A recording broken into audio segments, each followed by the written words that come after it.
Everybody, it's Tim Stevens with CNET. I'm standing next to the biggest product launch here at Mobile World Congress 2014. Literally and perhaps figuratively as well. This is the 2015 Ford Focus.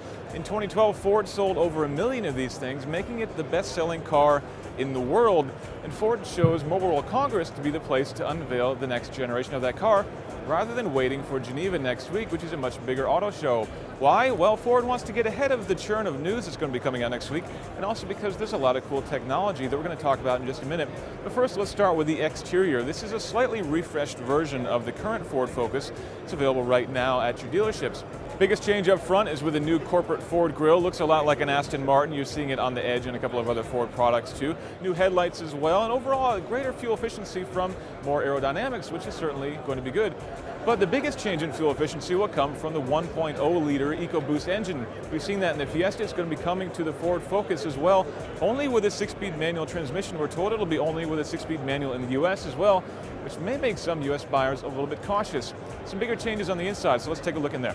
Inside we have a revised layout that's a little bit cleaner, a little bit nicer than before. Not radically different, but it is improved. We've got a larger display here in the center for the My4 Touch interface, as well as the new Sync interface, Sync 3.0, which has some nice improvements. The UI is a little bit cleaner. Biggest changes are in the navigation system. The interface is much prettier. We've also got the Michelin guide built in, so you can get some restaurant reviews there. We've also got an integrated rear view camera, which is now standard. Plus, it's got cameras pointing out the sides that will tell you if you're backing out of a tight parking spot, whether or not you maybe need to wait a few minutes for some traffic to go by. We've also got some upgraded improvements here for driver assist. It'll help you to avoid crashes as well, up to 50 kilometers per hour. That's much faster than before. It can also swerve around other cars automatically. Before it would just stop, now it can actually drive around them for you. So if you're not paying attention, this might just save your bacon. It can also parallel park itself, and it can perpendicularly park itself as well, which is new, and it'll even back itself out of parking spots, which is also something new.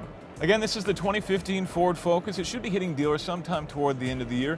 Ford hasn't given us any specific pricing just yet, but since we're not talking about any radical changes, expect it to fall in line more or less with what the current Ford Focus costs. Again, I'm Tim Stevens with CNET here at Mobile World Congress 2014.